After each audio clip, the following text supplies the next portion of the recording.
پھر انہوں نے کہا کہ سوری آپ کو نہیں، آپ کے آرڈر کو اگنور کیا. تو اس پر وہ خود بھی ہنسے اور عدالت بھی ہنسنے لگی، چیف جسٹس خود بھی ہنسنے لگے. تو لطیف کھوسہ نے کہا کہ پھر طارق جہانگیری صاحب نے کہا کہ عدالت نے کیا کہہ کر گواہان کی بات ہوئی. لطیف کھوسہ صاحب نے کہا کہ ہمارے گواہان کو سنا نہیں گیا. تو طارق جہانگیری صاحب نے کہا کہ عدالت نے کیا کہہ کر گواہان کو مسترد کیا. لطیف کھوسہ نے کہا کہ یہ کہہ کر مسترد کیا کہ یہ متعلقہ گواہان نہیں ہے. تو لطیف کھوسہ صاحب نے کہا کہ میں نے 50 سال میں ایسا کام ہوتے نہیں دیکھا جو ٹرائل جج نے کیا ہے، یعنی حق دفاع کی درخواست آج بھی آپ کے پاس ہے. پھر انہوں نے چیف جسٹس سے شکوہ کیا لطیف کھوسہ صاحب نے.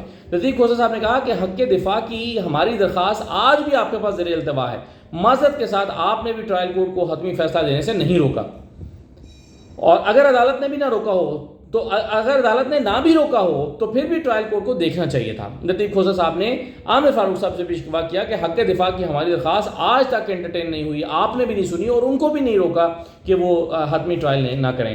پھر انہوں نے کہا کہ ہم نے بھی 50 سال اسی دشت کی خاک چھانی ہے، کوئی جج پوچھ بھی کیسے سکتا ہے کہ یہ گواہ کیوں پیش کر رہے ہو. تو انہوں نے کہا کہ میرے گواہ ہیں، میرے خرچے پر آ رہے ہیں، میں انہیں لا رہا ہوں، وہ پوچھ بھی کیسے سکتے ہیں کہ یہ گواہ کیوں پیش ہو رہے ہیں، میرا حق ہے کہ گواہ پیش کروں اور انہیں سنا جائے. پھر اس کے بعد انہوں نے حوالہ دیا سیکشن 137(4) کا، جس میں کہا گیا تھا کہ 120 کے دن کے اندر کمپلینٹ فائل ہونی چاہیے. تو انہوں نے کہا کہ یہ 120 دن کے بعد یعنی 3 سال کے بعد یہ معاملہ جو ہے وہ کمپلینٹ فائل ہوئی ہے ڈسٹرکٹ الیکشن کمشنر کی جانب سے، تو اس لیے یہ ٹائم بارڈ ہو نہیں سکتی تھی. پھر انہوں نے کہا کہ خواجہ صاحب جو ہیں یعنی خواجہ حارث صاحب وہ 12:15 پہ پہنچ گئے تھے. عامر فاروق صاحب نے کہا کہ ٹرائل کورٹ کا ٹائم کتنے بجے تک ہوتا ہے؟ 3 بجے تک تو ہوتا ہے. تو لطیف کھوسہ نے کہا کہ 12:15 پہ، انہوں نے کہا کہ یہ ہاں 3-4 بجے تک ٹائم ہوتا ہے. 12:15 پہ جج نے کہا کہ ہم آپ کو نہیں اب سنیں گے کیونکہ آپ لیٹ آئے ہیں. 12:30 پر 30 صفحات کا فیصلہ ٹائپ ہو چکا تھا. انہوں نے کہا یہ کیسے ممکن ہے؟ 12:15 بجے تک آپ انتظار کر رہے ہیں اور 12:15 بجے سے لے کر 12:30 بجے تک 15 منٹ میں 30 صفحات کا فیصلہ ٹائپ ہو چکا اور 12:35 پر گرفتاری کے لیے پولیس بھی پہنچ گئی. یعنی انہوں نے یہ ڈاؤٹ کیا کہ یہ ساری چیزیں پہلے سے طے تھیں. انہوں نے کہا کہ اب خواجہ حارث اتنے کریڈیبل تو ہیں کہ ان کے بیان حلفی پر شک نہیں کیا جا سکتا. اور انہوں نے کہا کہ میرا خیال ہے کہ یہ بھی اس کی تردید نہیں کریں گے. امجد پرویز کی طرف اشارہ کیا. تو اور انہوں نے کہا کہ یہ امجد پرویز میرے چھوٹے بھائی ہیں اور میرے بیٹوں جیسے ہیں. امجد پرویز صاحب نے کہا کہ یہ میرے نکاح کے گواہ ہیں.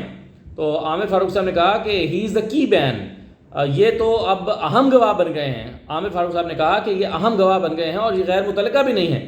تو ہنستے ہوئے انہوں نے یہ بات کی اور پھر عدالت میں کہکے لگنے شروع ہو گئے. خاص طور پر ججز اور وکلاء ہنسنے لگے زور زور سے، اور وکلاء سے مراد وہ جو روسٹم پہ کھڑے تھے. اور لطیف کھوسہ صاحب نے کہا کہ بس مجھے یہی کچھ کہنا تھا، میرے دلائل مکمل ہو گئے ہیں. اس کے بعد سلمان راجہ صاحب نے مختصر ایک آدھ پوائنٹ پیش کیا. بیرسٹر گوہر صاحب آئے. بیرسٹر گوہر صاحب نے کہا کہ عمران خان نے ہائی کورٹ میں کیس قابل سماعت ہونے کے خلاف اپیل کی. ہائی کورٹ نے ٹرائل کورٹ کا فیصلہ کالعدم قرار دے کر دوبارہ فیصلہ کرنے کا حکم دیا. ٹرائل جج نے اپنا پہلے سے کالعدم قرار دیا جا چکا فیصلہ دوبارہ سنا دیا. تو یہ انہوں نے پوائنٹ ایڈ کیا کہ بھائی جو آپ نے فیصلہ دیا تو جو ان کا فیصلہ آپ کے فیصلے کے بعد کالعدم ہو گیا تھا وہی فیصلہ دوبارہ سنا دیا سنے بغیر. تو چیف جسٹس نے کہا کہ جلدی میں تو پھر ایسے ہی ہوتا ہے. تو گور خان صاحب نے پھر استدعا کی اس کو سسپینڈ کیا جائے، نلیفائی کیا جائے، اور وہی اس استدعا کو دہرایا. اس کے بعد جو ہے وہ امجد پرویز صاحب جو ہیں انہوں نے اپنے دلائل کا آغاز کیا. امجد پرویز صاحب نے کہا کہ یہ معاملہ اسی عدالت میں سنگل بینچ کے سامنے بھی زیر سماعت ہے اور سپریم کورٹ کے سامنے بھی زیر سماعت ہے. تو اس پر عامر فاروق صاحب نے کہا کہ so this court is a sandwich between single bench and the supreme court. ہنستے ہوئے انہوں نے کہا. پھر انہوں نے امجد پرویز صاحب نے کہا کہ یہ مس ڈکلیریشن اور فالس ڈکلیریشن کا کیس ہے. اسلام نے بھی فارم بی کا کانسیپٹ دیا ہے. اچھا، اب امجد پرویز صاحب نے بات وہاں سے شروع کی. ایسا لگ رہا تھا کہ غیر ضروری طور پر وہ اس کو طول دینا چاہتے ہیں اور ہم مختلف حوالے دیتے رہے، قانون کے حوالے دیتے رہے اور جو ہے وہ مختلف ججمنٹس کے حوالے دیتے رہے اور اسلام کو بھی لائے اپنی آرگومنٹس میں. انہوں نے کہا کہ اسلام نے فارم بی کا کانسیپٹ دیا ہے. حضرت عمر کے زمانے میں یہ تصور سامنے آیا تھا کہ جو گورنرز ہیں وہ اپنے ساتھ سے ڈکلیئر کریں گے. انہوں نے گوشواروں میں 4 بکریاں تو ظاہر کی لیکن متعلقہ چیزیں ظاہر نہیں کی. اکاؤنٹنٹ نے فارم بھرا ہوگا لیکن اکاؤنٹنٹ اپنی طرف سے کچھ نہیں لکھتا، کلائنٹ بتاتا ہے کہ کیا لکھنا ہے. تو چیف نے کہا کہ دیکھیں ہم بھی لیگل فرٹرنیٹی سے ہمارا تعلق ہے لیکن ٹیکس ریٹرن تو میں بھی نہیں بھر سکتا. تو انہوں نے کہا کہ ٹھیک ہے اکاؤنٹنٹ بھرتا ہے لیکن اکاؤنٹنٹ کو بتائیں گے تو آپ ہی. پھر انہوں نے کہا کہ انہوں نے اپنا کیس 6 نکات پر کھڑا کیا. پھر چیف جسٹس سے بحث میں چلے گئے. انہوں نے کہا کہ نہیں 6 نہیں, انہوں نے تو 3 پوائنٹس پہ نکات کھڑا کیا ہے. امجد پرویز نے پھر وہ سارے نکات سنائے. یہ 3 نکات وہ جو عامر فاروق صاحب بتا رہے تھے کہ جی یہ جورسڈکشن نہیں بنتی تھی اور یہ آتھرائزیشن کا مسئلہ تھا, اور انہوں نے کہا کہ نہیں, امجد پرویز صاحب نے کہا کہ نہیں, انہوں نے یہ بھی کہا ہے کہ جی گواہان کو نہیں سنا گیا, سنے بغیر فیصلہ کیا گیا اور حق دفاع نہیں دیا گیا. تو یہ 6 پوائنٹ بنتے ہیں. خیر 5-7 منٹ تو اسی پر بحث ہوتی رہی کہ پوائنٹس کتنے بنتے ہیں. پھر امجد پرویز صاحب نے یہ بھی کہا کہ مجھے تیاری کے لیے صرف ایک ہی دن دیا گیا ہے, مجھے تیاری کے لیے وقت نہیں دیا گیا. اور انہوں نے کہا کہ یہ ٹیکس ریٹرنس کا کیس ہے ہی نہیں, یہ تو غلط ڈیکلریشن کا کیس ہے. اور پھر امجد پرویز صاحب نے کہا کہ کسی ایسے کیس میں اپیل نہیں ہو سکتی. ہاں اب آئے ہیں وہ اصل نقطے کی طرف. دیکھیں وہ اس کے بعد امجد پرویز صاحب کافی جو ہے وہ حوالے دیتے رہے, ججمنٹس پڑھ کے سناتے رہے. تو اس پر چیف جسٹس عامر فاروق صاحب نے پوچھا کہ آپ کا پوائنٹ ہے کیا. ان کو دلائل دیتے ہوئے جب تقریباً 1 گھنٹہ ہونے کو تھا تو عامر فاروق صاحب نے پوچھا کہ آپ کا پوائنٹ ہے کیا. تو اس پر امجد پرویز نے کہا کہ دیکھیں کسی ایسے کیس میں اپیل نہیں ہو سکتی جس میں اسٹیٹ کو نوٹس جاری نہ کیے گئے ہوں. یعنی جب سزا سنا دی گئی اس کے بعد اسٹیٹ پارٹی بن جاتی ہے, اسٹیٹ فریق بن جاتی ہے, اسٹیٹ کو آپ نوٹس جاری کرتے ہیں. لیکن اس کیس میں چونکہ اسٹیٹ کو نوٹسز ہی جاری نہیں کیے گئے تو اس لیے آپ اس کو نہیں سن سکتے. یعنی بنیادی طور پر امجد پرویز جو ہیں وہ 1 گھنٹے سے جو دلائل دے رہے تھے وہ اس نقطے کے لیے دے رہے تھے تاکہ وہ ٹیکنیکل طریقے سے اس اپیل کو روک سکیں اور کہیں کہ جی ٹھیک ہے آپ ان کو سسپینڈ کرنا چاہتے ہیں کریں, لیکن پہلے اسٹیٹ کو بھی فریق بنائیں. ٹائم بائنگ ٹیکٹک بیسیکلی, تاکہ یہ زیادہ سے زیادہ ڈیلے ہو جائے. انہوں نے کہا کہ سزا کے بعد اسٹیٹ کو فریق بنایا جانا ضروری ہے. اب کیس کا سٹیٹس تبدیل ہو گیا ہے, اسٹیٹ کو نوٹس کیے اور سنے بغیر اپیل نہیں سنی جا سکتی. تو چیف جسٹس نے کہا کہ یہ تو سسپینشن کی سٹیج پر ہے, اپیل کی سٹیج پر تو نہیں ہے. امجد پرویز نے کہا کہ ان کی درخواست میں تو دونوں چیزیں ہیں اور ایون دین جو ہے وہ نہیں سنا جا سکتا. امجد پرویز صاحب نے کہا کہ سزا یافتہ شخص اس وقت اسٹیٹ کی قید میں ہے, اس لیے اسٹیٹ کو فریق بنایا جانا ضروری ہے. یہ بیسیکلی عامر فاروق صاحب نے پوچھا تھا کہ اسٹیٹ کو کیوں فریق بنایا جائے. تو انہوں نے کہا کہ سزا یافتہ شخص اس وقت اسٹیٹ کی قید میں ہے, اس لیے اسٹیٹ کو فریق بنایا جانا ضروری ہے.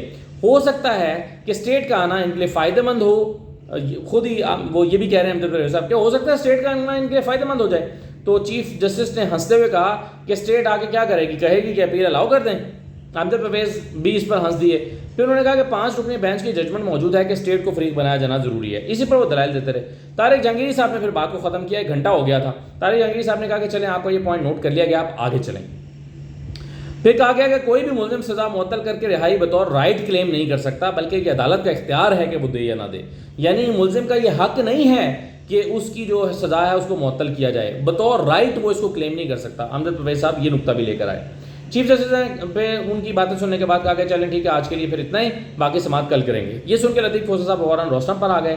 انہوں نے کہا کہ آج تک ایسا نہیں ہوا کہ ایک اس طرح کے کیس میں آرڈر سسپینڈ کرنا ہو اور اس میں جو دوسرا وکیل ہے پروسیکیوشن کا, وہ اس پر اتنے زیادہ دلائل دے اور اتنی زیادہ جو ہے وہ اتنا زیادہ ٹائم لے اور اتنا زیادہ جو ہے وہ قانون اور اس کے حوالے پڑھ کے سنائے.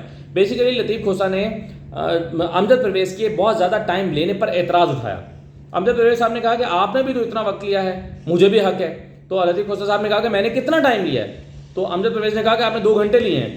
لطیف کھوسہ نے کہا کہ کم آن, 1 گھنٹے میں نے ساری بات مکمل کر لی تھی.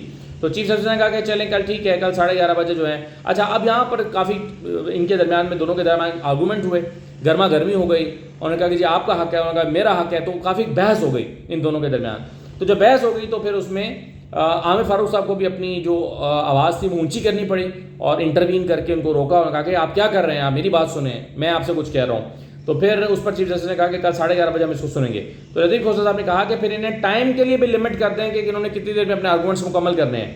تو انہوں نے کہا کہ پھر امجد پرویز نے کہا کہ آپ نے اتنا وقت لیا ہے. تو لطیف کھوسہ نے کہا کہ اگر آپ نے میرا مقابلہ بھی کرنا ہے تو بھی آپ کو کل 1 گھنٹے کے اندر اندر دلائل مکمل کر لینے چاہیے. تو چیف جسٹس نے کہا کہ کل جمعہ ہے, جمعے سے پہلے آپ اپنے دلائل مکمل کریں. اور اچھا پہلے امجد پرویز نے بھی کہا, جب کہا نا کل سنیں گے, تو امجد پرویز نے کہا کہ دیکھیں جی کل تو جمعہ ہے, یعنی وہ کہنا یہ چاہ رہے تھے کہ کل جمعہ ہے, کل نہ رکھیں اس کو, پھر آگے منڈے پر لے جائیں. لیکن عامر فاروق صاحب نے کہا کہ نہیں, اس کو کل سنیں گے اور کل آپ جمعے سے پہلے اپنے آرگومنٹس کمپلیٹ کریں. اب اس پر ایک تنقید یہ ہو رہی ہے. اچھا اس دوران سپریم کورٹ سے ہمیں خبریں آ رہی تھیں کہ سپریم کورٹ 2 بجے وہاں پر علیمہ خان بھی پہنچی ہیں, عظمیٰ خان بھی پہنچی ہیں, وہاں پر کافی لوگ جمع ہو گئے ہیں. 2 بجے سپریم کورٹ بیٹھی بھی, لیکن سپریم کورٹ نے پھر 2 بجے یہ کہا کہ اس کو ہم تھوڑی دیر وقفہ کرتے ہیں اور انتظار کرتے ہیں کہ اسلام آباد ہائی کورٹ سے کیا فیصلہ آتا ہے۔ جب اسلام آباد ہائی کورٹ سے کوئی فیصلہ نہیں آیا تو پھر سپریم کورٹ چلی گئی اور آج سپریم کورٹ میں پھر سماعت نہیں ہو سکی، اور یہ اب سپریم کورٹ میں معاملہ اگلے ہفتے کے لیے چلا گیا۔ اب عامر فاروق صاحب کی جو اسٹریٹجی ہے، اچھا چلیں خیر بات ویڈیو لمبی ہو رہی ہے، اس میں میں اگلی ویڈیو میں بات کروں گا، لیکن بظاہر یہ لگتا ہے کہ کل فیصلہ محفوظ ہوگا اور یہ جائے گا اگلے ہفتے پر ہی معاملہ۔ حالانکہ یہ جس طرح کا یہ کیس ہے، اس میں آرڈر کا سسپینڈ ہونا یہ کوئی معنی ہی نہیں رکھتا، بڑی ایک معمول کی بات سمجھی جاتی ہے، لیکن چونکہ یہاں پر ساری چیزیں غیر معمولی ہو رہی ہیں تو پھر کیا کہا جا سکتا ہے اور کیا کیا جا سکتا ہے۔ تو اب دیکھیں کل اسلام آباد ہائی کورٹ میں کیا ہوتا ہے اور پھر اس کے بعد سپریم کورٹ میں بھی کیا ہوتا ہے۔ اسی دوران آج بہت اور امپورٹنٹ ڈیولپمنٹس ہوئی ہیں، اس پہ پھر میں الگ سے بات کروں گا۔ اجازت دیجیے، اللہ حافظ۔